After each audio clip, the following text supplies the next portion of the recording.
What's up, everybody? So I want to talk a little bit more about this Justin Fields trade today. Of course, if you missed the trade, the Chiefs have traded a sixth-round draft pick for the rights for Justin Fields from the Jets. The Jets are eating pretty much most of the contract, $7 million of the $10 million.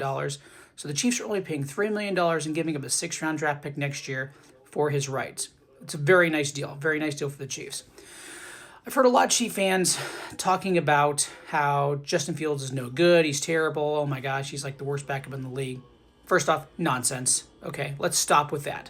He's not the worst backup in the league. The dude can play. He can play. Okay, he has done things in this league that are very high caliber. I mean, he's a very versatile player. He can run the ball. He's thrown 52 touchdown passes, 32 interceptions. He's got 23 rushing touchdowns. This is a kid who can play. And from all indications that I've heard from Bears fans and from Jets fans and Steelers fans, seems like a really good kid, really hard worker, wants to be good, wants to try to develop into something. Those are all great qualities to have. But I want to give a little bit more of a defense of Justin Fields. For all those people who are bashing on him and thinking, oh, this is a terrible trade for the Chiefs. Sam Darnold, Daniel Jones, Baker Mayfield. All of those guys were guys who were, at one point, high draft picks, former first-round picks, guys that at one point were deemed bust. These guys are no good, they're terrible, they can't play. And I'll admit, I've been one of those people. I sat there and I have said over and over again, Sam Darnold ain't going to work. It's not going to work. I've seen enough of Sam Darnold to say, this guy is not going to be a high-level quarterback in the NFL. I was wrong. I was wrong. Same thing with Baker Mayfield. I've seen Baker Mayfield look terrible early in his career. Had really low moments. Was a backup at one point. Was getting benched in Carolina for Sam Darnold. They were getting benched for each other. And he goes and backs up in L.A. with Sean McVay. All of a sudden he goes to Tampa Bay, and he's great again. Same thing with Daniel Jones. Daniel Jones is with the Giants in New York and was not very good. He just wasn't very good. He had 1 year that was okay. And they're like, okay, he's no good. He's terrible. He's a bust. He goes to Indy, and just like that, Daniel Jones is pretty good. The point is, when you take these quarterbacks who you deem as bust, who obviously have talent, they were first-round picks, and you get them out of the environments they're in, and you put them in positions where they actually have some good structure. They have good coaches. They have good front offices. They have good coordinators. They have good players.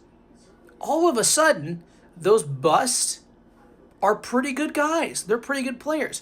All three of those guys are hard workers. All three of those guys are guys that have not given up, have not quit, have continued to work, who've continued to get better. And all three of those guys now, you look at them and you say, they're pretty good players. Sam Darnold won the Super Bowl. He's a Super Bowl winning quarterback. Now, I'm not saying that Justin Fields is going to win the Super Bowl. I'm not saying that. But what I am saying is, let's give him a shot in Kansas City. Let's give him a chance with Andy Reid, one of the greatest coaches of all time. Okay? People forget what Andy Reid has done with quarterbacks. Andy Reid salvaged the career of Jeff Garcia. Andy Reid pulled Michael Vick from prison and made him an MVP. He has made Alex Smith into a high-level quarterback. Harbaugh started that, of course, but he continued that. And he also helped develop one of the greatest quarterbacks of all time, Patrick Mahomes. I'm just saying, the dude's got a track record, okay? So for anybody out there saying, it's not going to work, oh, he's going to be terrible, oh, this is a bad deal, calm yourself. Slow yourself down. Give it a chance, okay?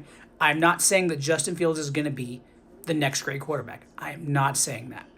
But what I am saying is we've seen enough in this league to know that guys that we think are bust and guys that we think are no good, if given the right opportunity, if given the right coaching, if given the right personnel around them, they can become very high caliber players. They just can.